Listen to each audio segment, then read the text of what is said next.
Oi, tudo bem? Meu nome é Neto e, por mais que pareça difícil de acreditar, eu estou aqui para te ensinar o básico sobre o sistema digestório de uma forma simples e rápida. Você sabe como funciona o sistema digestório? Sabe, mas tem dúvidas? Bom, então vou tentar acabar com as suas dúvidas nesse vídeo. Eu espero que goste do que será oferecido. O sistema digestório, também conhecido como sistema digestivo ou aparelho digestivo, é formado por um conjunto de órgãos que atuam no corpo humano.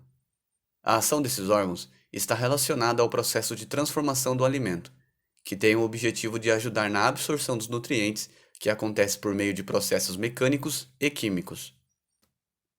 O sistema digestório divide-se em duas partes. A primeira é o tubo digestório. Ele é dividido em três partes: alto, médio e baixo.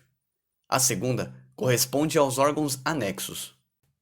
O tubo digestório alto é formado pela boca, faringe e esôfago.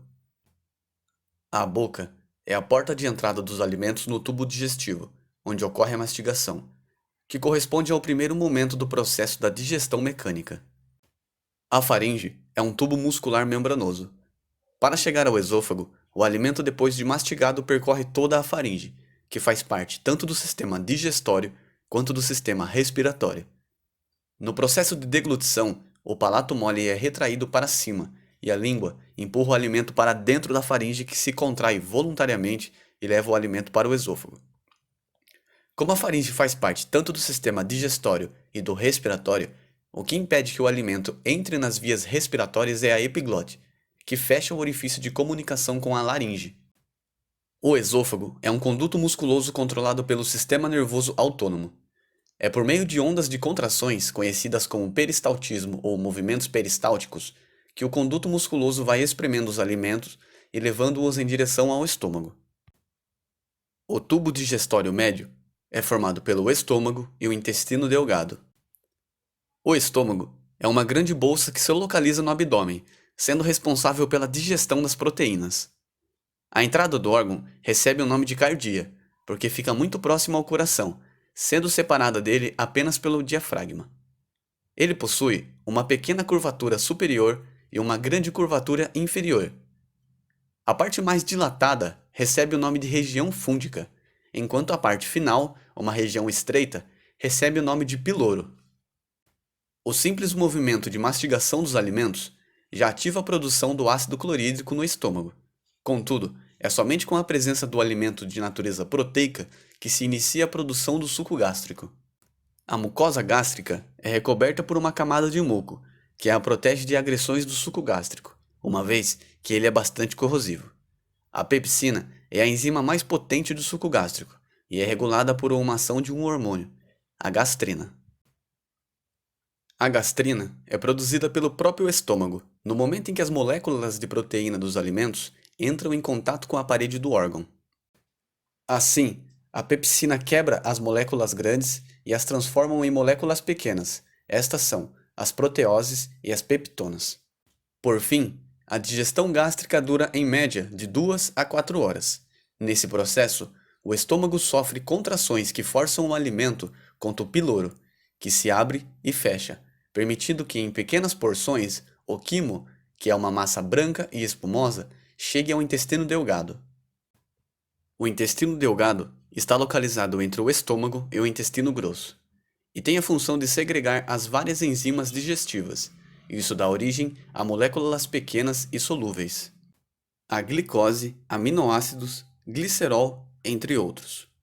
O intestino delgado é dividido em três porções: o duodeno, o jejuno e o íleo. O duodeno é a primeira porção do intestino delgado a receber o quimo, que vem do estômago.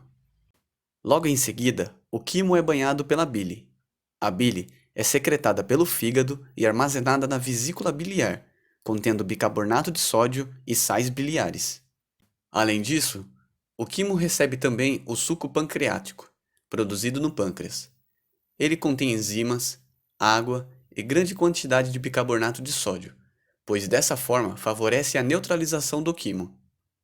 Assim, em pouco tempo, a papa alimentar do duodeno vai se tornando alcalina e gerando condições necessárias para ocorrer a digestão intraintestinal. Já o jejum e o ilho são considerados a parte do intestino delgado onde o trânsito de bolo alimentar é rápido, ficando a maior parte do tempo vazio durante o processo digestivo. Por fim, ao longo do intestino delgado, depois que todos os nutrientes foram absorvidos, sobra uma pasta grossa formada de detritos não assimilados e com bactérias. Esta pasta, já fermentada, segue para o intestino grosso. O tubo digestório baixo é formado pelo intestino grosso. O intestino grosso tem cerca de 1,5 m de comprimento e 6 centímetros de diâmetro. É local de absorção de água, de armazenamento e de eliminação de resíduos digestivos. Ele está dividido em 3 partes: o seco, o cólon, que se subdivide em ascendente, transverso, descendente e a curva sigmoide, e o reto. No seco, os resíduos alimentares já constituindo o bolo fecal passam ao colo ascendente, depois ao transverso e em seguida ao descendente. Nesta porção, o bolo fecal permanece estagnado por muitas horas, preenchendo as porções da curva sigmoide e do reto. O reto é a parte final do intestino grosso, que termina com o canal anal e o ânus, por onde são eliminadas as fezes. Os órgãos anexos são as glândulas salivares, os dentes, a língua, o pâncreas, o fígado e a vesícula biliar. As glândulas salivares produzem o fluido lubrificante encontrado na boca e na garganta, conhecido como saliva. A saliva contém enzimas que iniciam o processo da digestão dos alimentos. Os dentes são responsáveis por triturar os alimentos para que o processo da digestão seja bem feita. A língua empurra o alimento já triturado pelos dentes para dentro da faringe. O pâncreas é o órgão responsável pela produção de insulina e de enzimas que ajudam na digestão. O fígado produz a bile, que contém bicarbonato de sódio e sais biliares, que atuam na digestão de gorduras e na absorção de substâncias nutritivas.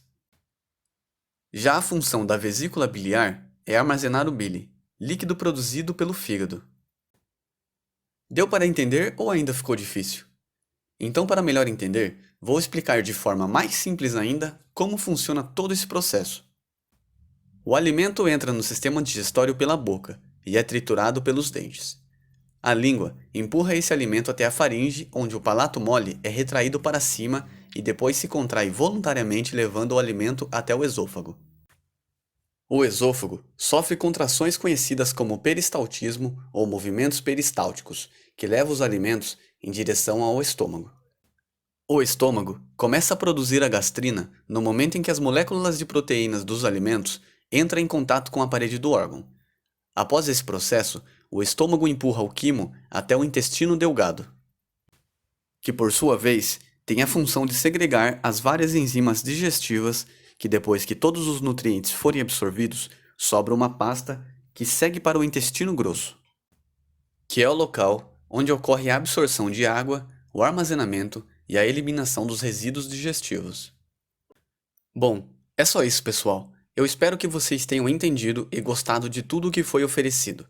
Tentei deixar da forma mais didática possível um tema que é muito complexo de se entender. Se você gostou do vídeo, compartilhe ele com mais pessoas para que elas, assim como você, percam suas dúvidas.